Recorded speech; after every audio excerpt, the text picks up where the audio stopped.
And I think that it will help to meet the aspirations of many Singaporeans. That's for full-time, but at the same time, I think we should not forget the part-time students, the adult students. UNISIM runs part-time courses. I visited them recently. I was impressed with them, with their students too. Most of the students are in their late 20s or 30s, mostly poly grads, gone out to work and decided to resume their studies while working. I chatted with some of them. I asked them, why did you want to do this? Take this path. They said, well, when they left school or poly, they were not certain what they wanted to do, so they started work. After a few years of work, they knew the job market better, they knew themselves better, they had decided what they wanted to do with their lives, they resolved to enroll in UNISIM and start up again. Married, with children, with jobs, but they had decided to do it and they were going to make it succeed. So I found them mature, clear in their own minds what they wanted to do in their lives, determined to succeed. Quite a different profile from young students who go straight to university and for whom all possibilities are still open. So it needs tremendous commitment and grit to succeed if you go to UNISIM, and I think we should help people like that. Sometimes both husband and wife attend the course at the same time. And I met one couple, Alex Toh and Natalie Chen, who are both on course at the same time. Alfred Toh and Natalie Chen. Alfred is doing marketing, Natalie is doing visual comms. Midway through the course, Natalie got pregnant. So the course had to pause. The baby was born. But when the baby was a little bit older, Alfred and Natalie resumed their course. And now the baby is a toddler, Zhi Xuan, and Alfred and Natalie are about to graduate.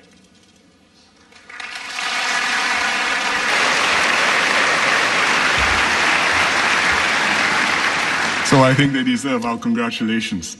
So this is a very good option for some segment of our students to leave school, go to work, and then later on, when you're clear of what you want to do something which is focused, practical, and will help take your life aims forward. So we should give them more support.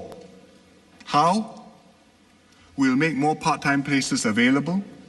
And secondly, we will extend government bursaries and loans to UNISIM part-time students so that they get the same support as part-time students in NUS and NTU.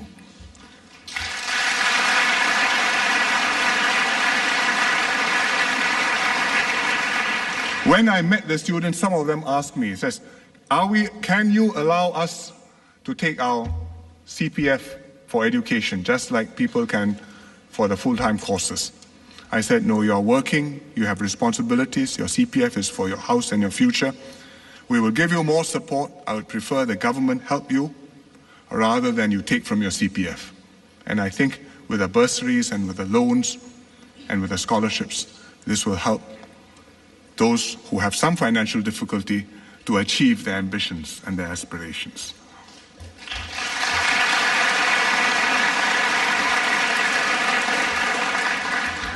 MOE will announce the details later, but I hope Singaporeans will take advantage of this, not just to collect a piece of paper, but to develop yourselves, learn something useful, make a contribution to society. At the other end of our education system, we also need to improve the quality of our preschool education. Once upon a time, education used to start when you went to school and entered primary 1 or standard 1.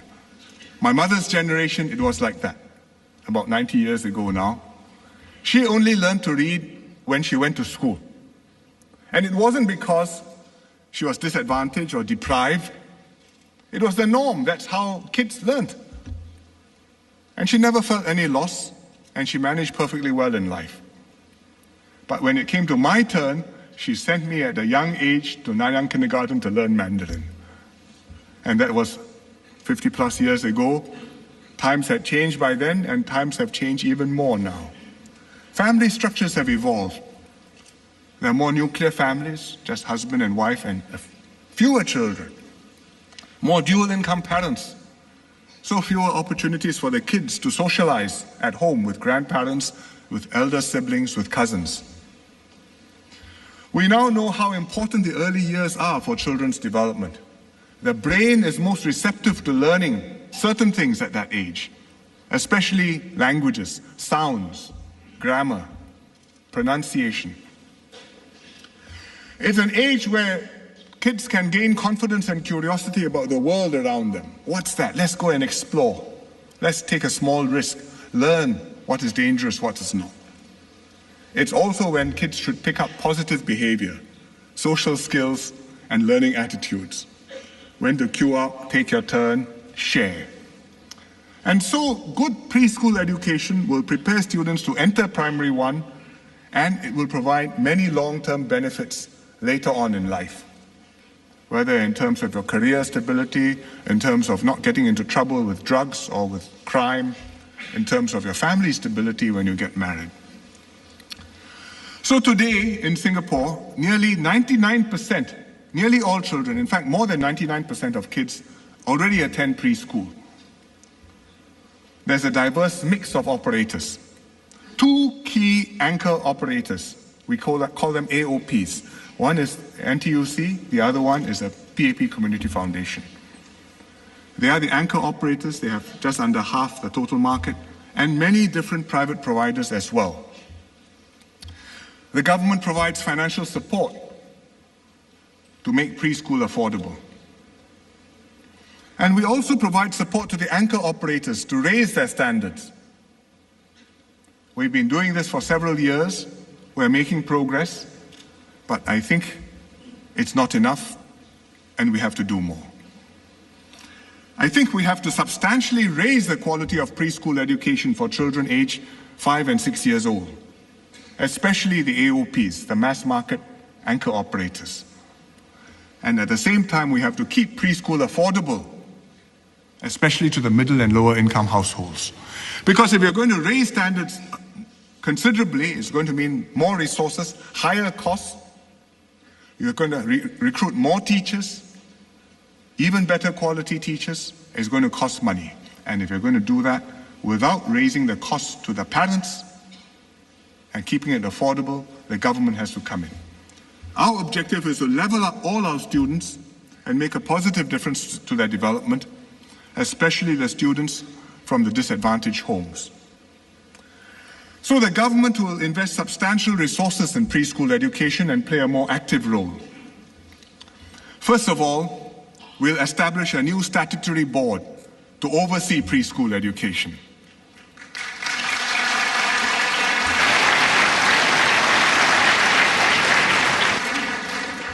Secondly, we'll provide and upgrade preschool teacher training to raise standards.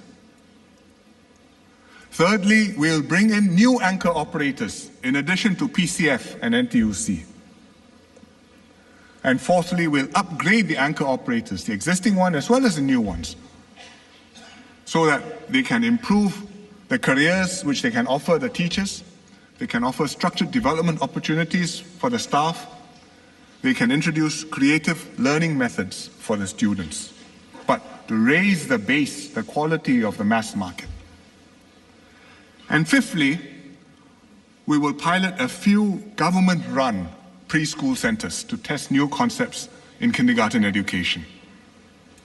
And finally, we'll give more support to lower and middle income families so that it stays affordable. But we will not nationalize the preschool sector. I read the debates in the newspapers over the last few months. Some people want the government to pao ga liao. I think the government has a role to play, but the government's role is not to do everything. There's a mix of operators, and I think having a mix of operators offers diversity and choice. I think the choice is useful for parents because different parents will have different views, what their kids need, and different kids will have different needs. So we shouldn't deprive parents of this choice, but instead we should raise the base. Make sure that wherever you go is a good kindergarten.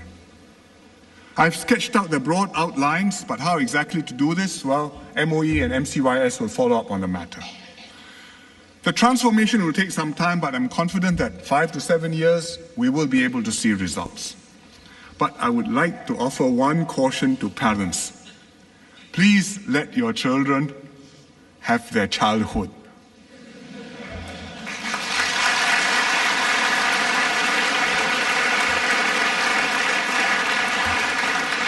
Preschool is to teach the kids certain skills which are best learned at that age.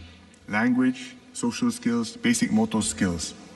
It's not meant for you to prepare with a primary 1, primary 2 textbook and to drill the kid at 3 or 4 years old so that by the time he goes to P1, he already knows what the teacher is supposed to teach him. Education experts, child development specialists, they warn against over-teaching preschool children. You do harm. You turn the kid off, you make his life miserable.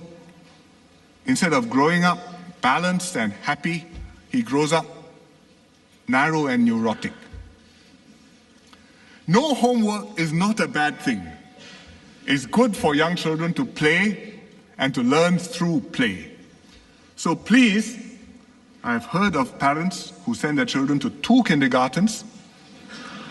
I read of parents who send their kindergarten-age children to tuition.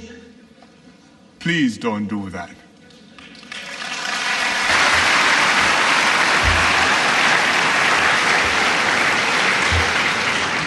Education is vital to the future of Singapore, to creating hope for a better tomorrow.